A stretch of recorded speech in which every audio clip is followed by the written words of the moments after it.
আল্লাহর বরত্বের ঘোষণা মন প্রাণ আমরা উজাড় করে দেবো ইনশাল্লাহ। রাজি আছেন? আমাদের এই ঘোষণায় আমরা কোনো নিন্দুকের নিন্দাকে পরোয়া করব না ইনশাআল্লাহ।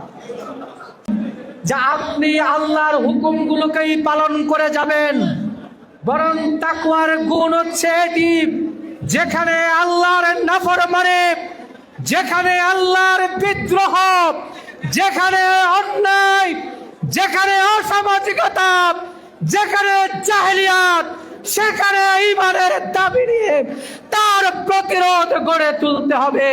এটাই তাকওয়ার বৈশিষ্ট্য।